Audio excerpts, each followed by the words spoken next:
afternoon, everybody, and thank you for being here. I know I am what stands between you and the real world of beer, wine, cocktails, and whatever we're having soon. So thank you for your attention. I don't have a lot of slides, so if we can just stick to the real world, and maybe I can take you through a little bit of what we're up to at the moment and some of our plans that we have for the immediate future.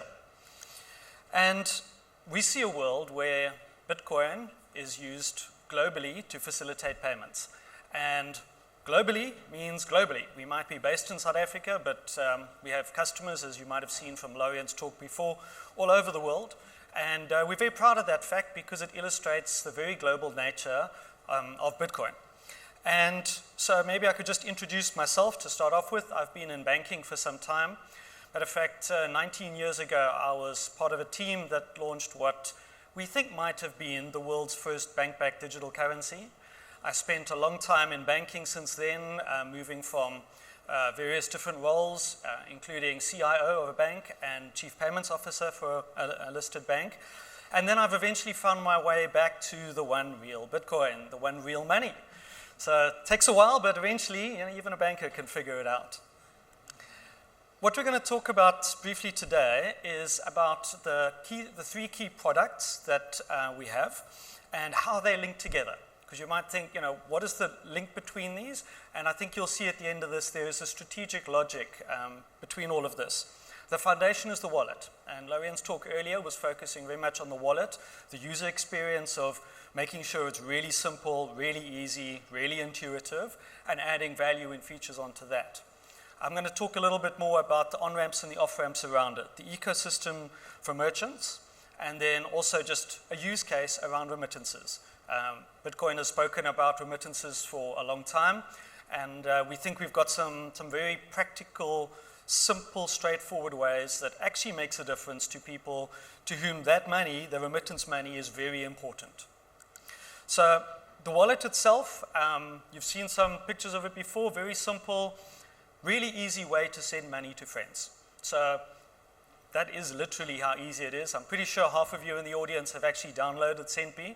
Those of you that haven't, go ahead. It doesn't take long, sign up. And if Lorian switched the faucet back on, then we will be also, you get your dollar, which please share with your friends. The more friends you have in the network, the easier it is to send to your friends. It's one of those viral effects. So it's really important you build up your friend list. The wallet is the foundation, and it's a necessary step because it's the place to look at what your balance is, but it also gives you functionality to get money in and get money out. So now I'm going to talk a little bit now about the merchant ecosystem. So I've spent many years working with merchants as a payments officer, launched an acquiring bank, and had all the challenges with good old-fashioned card technology that was designed and built in the 70s and kept together in the 80s with string and tape, and quite often breaks, as we know happened recently. But there's an important element to how merchants think about things. The first point is that merchants are not all the same.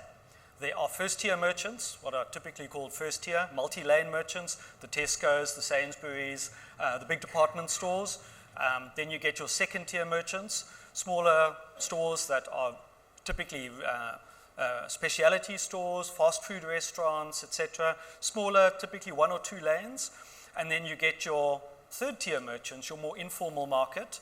You don't see a huge amount of those in first world countries, but you see a lot of that in second, third world countries such as India, Africa, Asia.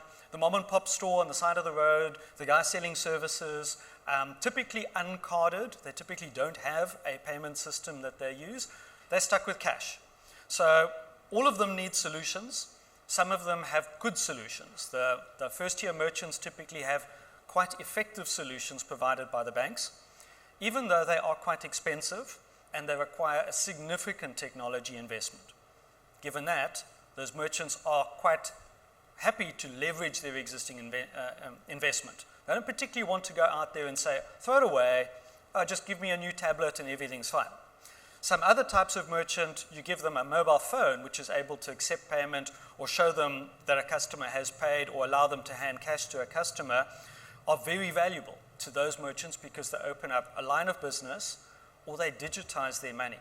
Remember, in the third tier merchants in your informal, they're sitting with cash. At the end of the day, you've got to bank your cash. And that's often an expensive, risky, time-consuming mechanism. So if you can digitize money, which we're all in the business of seeing digital money, then you will be much better off. You'll also have records which you can borrow against in order to get financial inclusion and to get credit. So this is a really important social benefit. So the two sides of this, spending on the right-hand side there, where we've been working with Enchain, was mentioned before, about building an SDK, software development kit. And I use that word loosely. We're still building it out to see exactly what the artifacts are going to be. But the intention there is to give the tools to the Bitcoin SV community to be able to set up merchant facilities.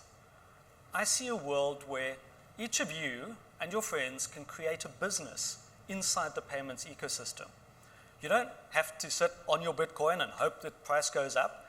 Get out there and make a business. And there's lots of business opportunities. If you look at the current banking system, it is very fragmented. If you look at a payment that you put in through your debit card at a merchant, the journey that payment takes, that message takes, is long, complicated, and goes through many different hands. So there are lots of business opportunities in that, to disrupt that, or even to play a similar role to what's going on there inside a Bitcoin payment ecosystem. The other side is, obviously, how do we make our product tangible? If you have a product that needs trust and is digital, and you want to take it to billions of people, you need to have some tangible interface with this. So how do you help retailers to make it really easy to actually sell Bitcoin, to actually sell and provide that currency?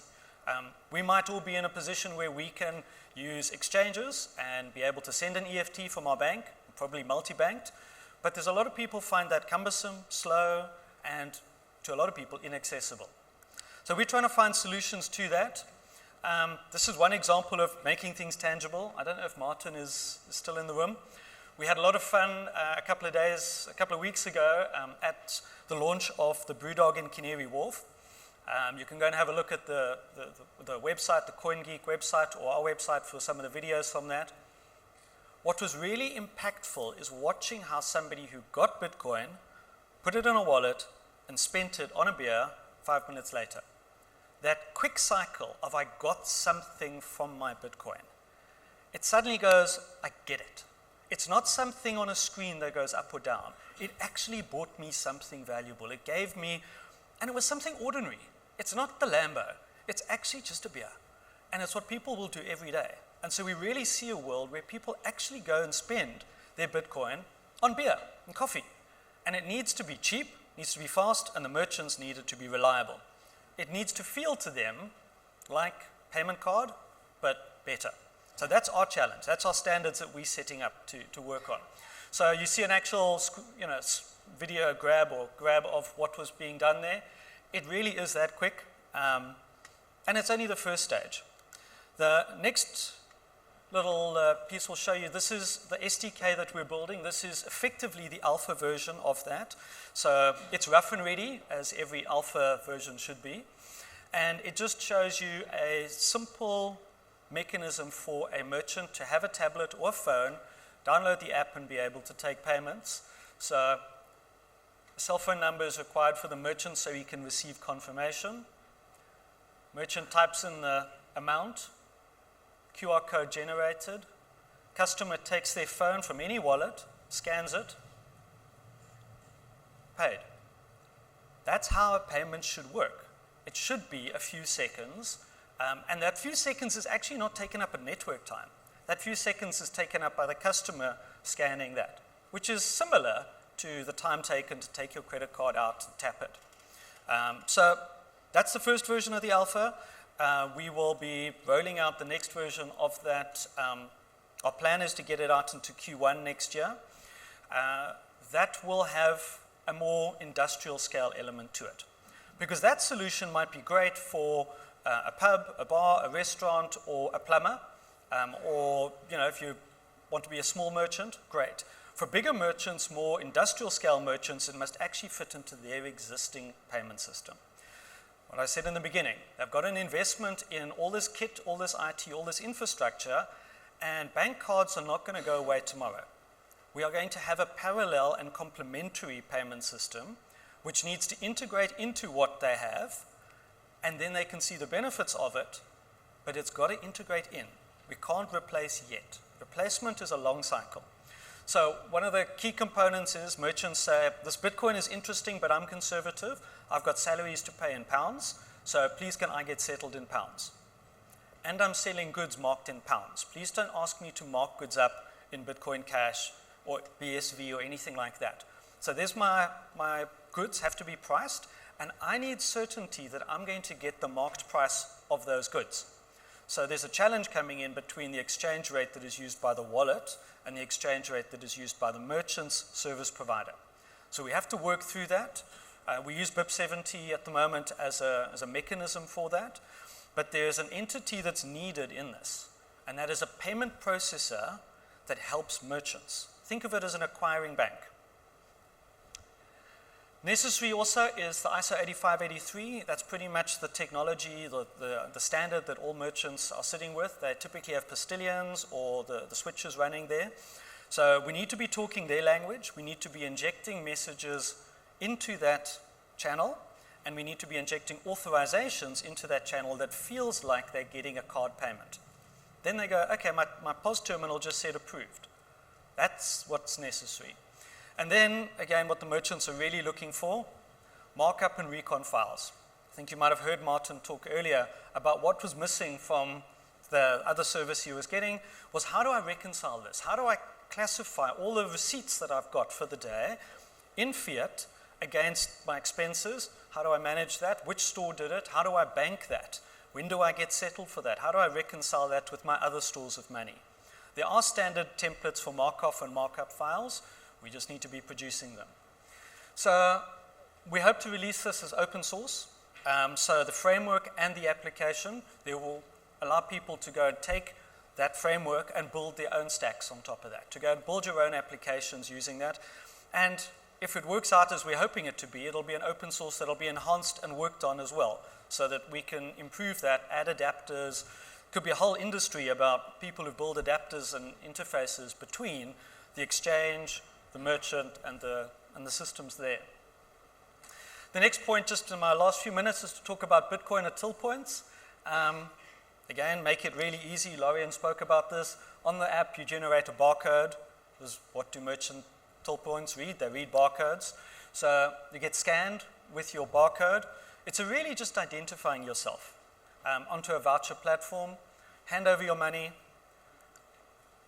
and in your app you get a notification. That notification is effectively the conversion now. We're not an exchange, but we connect two exchanges. At the moment you've deposited fiat, this is your conversion place where you convert it into Bitcoin.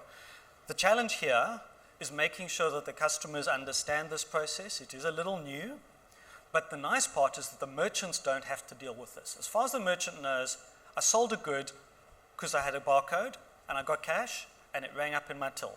That's all I need to know, because the voucher company actually settles this. We don't run those vouchers. We integrate into voucher companies that actually provide all those voucher codes into the retailers themselves.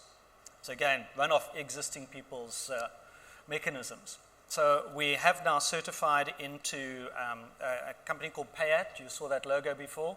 That's one of their retailers, PEP stores, 1,800 stores.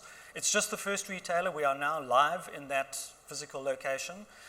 We're not enabling it at the customer level because we still need to do quite a bit of KYC. Because this is an opportunity where you're converting cash into Bitcoin, you need to be cognizant of money laundering risk, and we need to be sensible. So we will be putting a bit of effort into that. But the key part is getting distribution.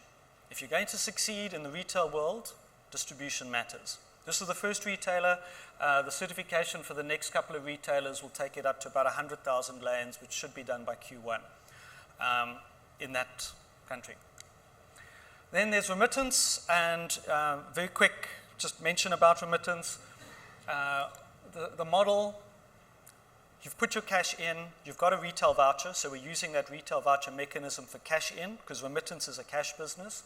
On the phone, you pick who you want to send the money to, and you get a quote. That one's actually in Nigerian Naira. We have models, we're integrated into 3 different exchanges at the moment, only doing small test transactions into that, but we need to get lots of integrations into lots of exchanges. As I said, we're not an exchange. We want there to be lots of liquid, deep, real-time exchanges. So these are real-time API calls that we're making with a real-time price into it.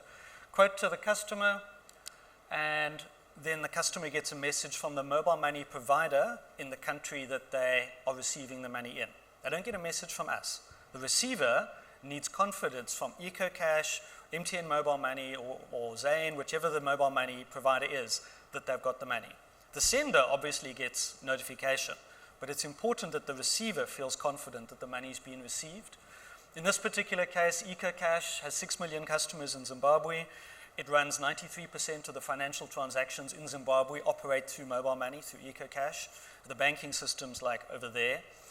If you look at the Africa and Asia, mobile money is doing very well, and the flows are big. Just the South Africa Zim corridor is close to $1 billion per annum. So we get a little slice of that. Hopefully we're generating lots of Bitcoin transactions, quite low value, quite high speed value, high speed transactions into the network. So that's what we want to do, and we are not just wanting to do it, we are mostly there. That's my time up. Jimmy, Thank questions? you.